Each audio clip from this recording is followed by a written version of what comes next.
America কি আসলে ইসরায়েলের প্রকৃত বন্ধু? এই প্রশ্ন যখন আন্তর্জাতিক স্তরে ইরানের শান্তি চুক্তিকে কেন্দ্র করে উঠছে, ঠিক তখন ইসরায়েলের প্রধানমন্ত্রী বেঞ্জামিন নেতানিয়াহু সরাসরি আমেরিকার এই দাবিকে খোদ উড়িয়ে দিলেন এবং তিনি তার উত্তর দিতে গিয়ে ভারতকে টেনে আনলেন এবং জিওপলিটিক্যাল সারফেসে এক অদ্ভুত ফাটলের জন্ম হলো কালকে, যেখানে ইসরায়েল পরিষ্কারভাবে বলছে যে আমাদের পাশে 140 কোটির একটি রাষ্ট্র আছে, ফলে আমেরিকা না থাকলেও ইসরায়েলের কোনো যায় আসে না। উল্টে ভারত যখন রাশিয়ার পাশে পেট্রোলিয়াম পাঠিয়ে আন্তর্জাতিক স্তরকে রাশিয়া এবং ভারতের বন্ধুত্বকে নিয়ে এক কড়া বার্তা দিল, ঠিক তখনই রাশিয়া ইউক্রেনের উপর এক দানবীয় স্ট্রাইক করলো কাল রাতে। এবং ন্যাটোর সামিটের আগে, ন্যাটোর গুরুত্বপূর্ণ বৈঠকের আগেই এই সামিট নতুন করে ভারত ও রাশিয়ার সম্পর্ক নিয়ে ফের একবার আলোচনা তৈরি করলো এবং পরিষ্কার করে দিল যে ভারত ইসরায়েল ও রাশিয়ার পাশে দাঁড়ানোর পরই দুই রাষ্ট্র অর্থাৎ ইসরায়েল ও রাশিয়া তাদের স্ট্র্যাটেজি 180 ডিগ্রি বদল করে ফেললো। আজকের এই ভিডিওতে আমি ডিটেলিং এ প্রত্যেকটি বিষয় নিয়ে আলোচনা করব এবং কিভাবে ভারত দিনের শেষে ডিসাইডিং ফ্যাক্টর হয়ে যাচ্ছে আন্তর্জাতিক স্তরে, সে বিষয়ে একটি ধারণা আপনারা কিন্তু পাবেন। প্রথমে ইসরায়েলের প্রসঙ্গে আসি। আমেরিকার ভাইস প্রেসিডেন্ট জেডি ভ্যান্স ঠিক দুদিন আগে ইসরায়েলকে একটি কড়া হুঁশিয়ারি দেয়। ইরানের শান্তি চুক্তিকে কেন্দ্র করে আমেরিকা এবং ইসরায়েলের সংঘাত এখন সকলেই জানে। আমেরিকার এই শান্তি চুক্তি কোনো অবস্থাতে ইসরায়েল মেনে নিতে রাজি নয়, কারণ এই শান্তি চুক্তিতে একটি ক্লজে বলা হয়েছে যে চুক্তি অনুযায়ী ইসরায়েল লেবানন কিংবা গাজার উপর বা হামাসের উপর কোনো ধরনের আক্রমণ করবে না। পাল্টা ইসরায়েল পরিষ্কারভাবে বলছে যে এই যে লেবাননের হিজবুল্লাহ গ্রুপ কিংবা প্যালেস্তাইনের হামাস, তারা আমাদের ন্যাশনাল সিকিউরিটির সঙ্গে যতক্ষণ অব্দি থ্রেট, ঠিক ততক্ষণ অব্দি ইসরায়েলের সেনাবাহিনী এই দুই গোষ্ঠীকে শেষ করার কাজ করবে।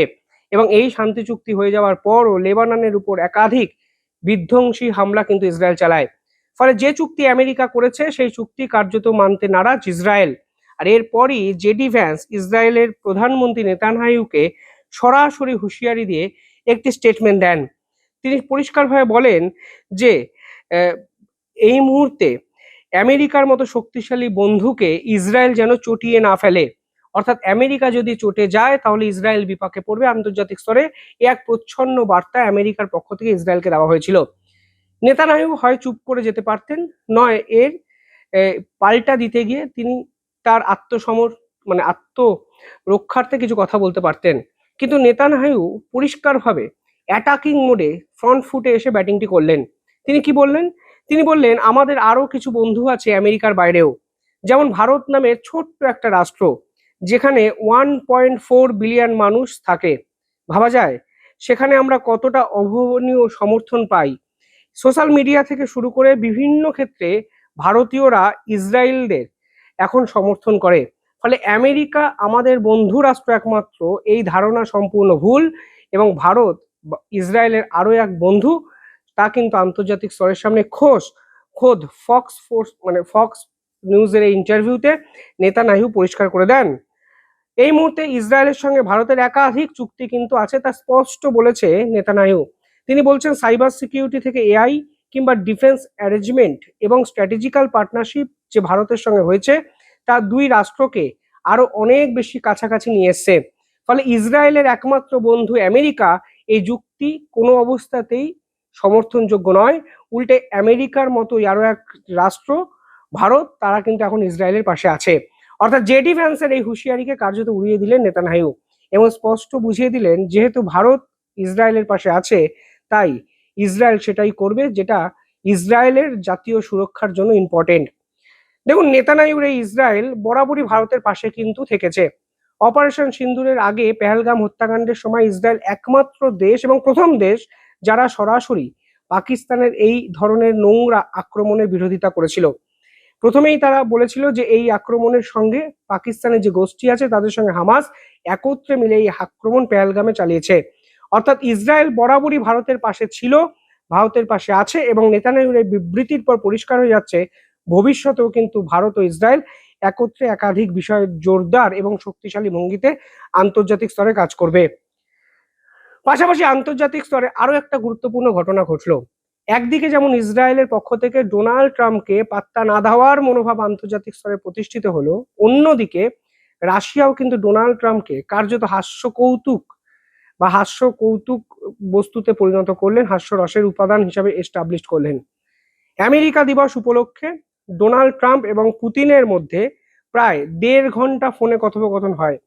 এই কথোপকথনের পর অনেকে ভেবেছিলেন এবার বোধহয় রাশিয়া এবং ইউক্রেন যুদ্ধের জবনিকা পতন ঘটবে। মানে ডোনাল্ড ট্রাম্প পুতিনের সঙ্গে আর কি বিষয়ে কথা বলতে পারেন? ব্যক্তিগত কথা তো লোকে 1.5 ঘন্টার জন্য বলেন না দুই রাষ্ট্রের প্রেসিডেন্ট। ফলে আমেরিকা এবং রাশিয়া একত্রে ইউক্রেন যুদ্ধ ছাড়া শেষ 1 বছরে খুব গুরুত্বপূর্ণ বিষয় নিয়ে কথা বলেছেন বলে জানা নেই। ফলে এই 1.5 ঘন্টা কথোপকথনের পর রাশিয়া ইউক্রেনের উপর যুদ্ধ আর করবে না এবং পুরো বিষয়টি শান্তির জায়গায় যাবে, এটাই কিন্তু এক্সপেক্ট করা হচ্ছিল। কিন্তু আকস্মিকভাবে এই কথোপকথনের পরই ইউক্রেনের উপর বিধ্বংসী হামলা চালায় রাশিয়া এবং রাশিয়ার আক্রমণের ফলে কিউভ অর্থাৎ ইউক্রেনের রাজধানী সহ একাধিক শহর কিন্তু কার্যত লণ্ডভণ্ড হয়ে যায়। এবং ইম্পর্টেন্ট বিষয় হলো রাশিয়ার পক্ষ থেকে পরিষ্কার বলা হয়েছে যে তারা প্রায় 34টি জায়গায় ব্যালিস্টিক মিসাইল স্ট্রাইক এবং ড্রোন স্ট্রাইক করেছে এবং এতে কিছু সাধারণ মানুষও মারা গেলেও আজকে ইউক্রেন যেভাবে রাশিয়ার সঙ্গে এই সংঘাতে যেতে চাইছে, রাশিয়া তারই শুধু একটি পাল্টা দিয়েছে। অর্থাৎ একদিকে ইসরায়েল যখন ডোনাল্ড ট্রাম্পকে পাত্তা দিচ্ছে না, তখন অন্য প্রান্ত থেকেও একই ধরনের চিত্র আমাদের সামনে উঠে আসছে, যেখানে ডোনাল্ড ট্রাম্পকে কার্যত হাস্য কৌতুকে পরিণত, মানে হাস্যরসের উপাদান হিসেবে পরিণত করলো এই রাশিয়া, যেখানে প্রায় 1.5 ঘন্টা ফোনে কথোপকথন করার পরও ডোনাল্ড ট্রাম্প কোনো অবস্থাতেই রাশিয়াকে থামাতে পারলেন না। উল্টে ইউক্রেনের উপর বিধ্বংসী হামলা রাশিয়া সেনাবাহিনীর পক্ষ থেকে করা হলো। এক্ষেত্রেও কিন্তু ভারতের নামটা উঠে আসছে। একাধিক মিডিয়া বলছে এর পিছনেও ভারতের সমর্থন, প্রকাশ্য সমর্থন কাজ করছে। রাশিয়া কিছুদিন আগেই তাদের তৈল ঘাঁটি লণ্ডভণ্ড হয়ে যাওয়া নিয়ে ভারতের কাছে সাহায্য চেয়েছিল। রাশিয়ার সামার টাইমে যে ধরনের তেল প্রয়োজন, এই মুহূর্তে তাদের তৈল ঘাঁটিগুলো লণ্ডভণ্ড হয়ে যাওয়ার পর সে ধরনের অয়েল প্রোডাকশন তারা করতে পারছে না। ফলে ভারতের একাধিক রিফাইনারির থেকে রাশিয়া তেল কিনবে এবং ভারত সরকার যেন রাশিয়াকে সাহায্য করে এই প্রত্যাশা পুতিন করেছিলেন। ভারত কিন্তু রাশিয়াতে প্রায় 60,000 টন গ্যাসোলিন অর্থাৎ পেট্রোলিয়াম জাতীয় প্রোডাক্ট ইতিমধ্যেই পাঠিয়ে দিয়েছে। অর্থাৎ এক্ষেত্রেও ভারত যেভাবে রাশিয়ার পাশে এসে দাঁড়ালো আন্তর্জাতিক স্তরে, তারপরই রাশিয়ার সঙ্গে ডোনাল্ড ট্রাম্পের ফোনে কথোপকথন এবং ইউক্রেনের উপর বিধ্বংসী হামলা চালালো রাশিয়ার সেনাবাহিনী।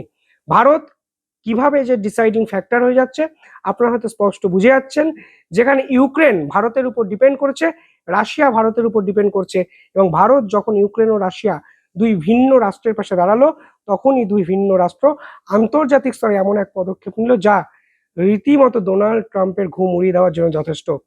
অর্থাৎ জিওপলিটিক্যাল সারফেসে ভারত ক্রমশ যে প্রভাবশালী হয়ে যাচ্ছে, এই দুটো ঘটনা কিন্তু এরই রিফ্লেকশন এবং আমার দৃঢ় বিশ্বাস ভারত তার স্ট্র্যাটেজিক্যাল যে আউটফিটগুলো আছে আজকে যেভাবে সাজাচ্ছে তার ডোনাল্ড ট্রাম্পকেও বিপদে ফেলতে যথেষ্ট।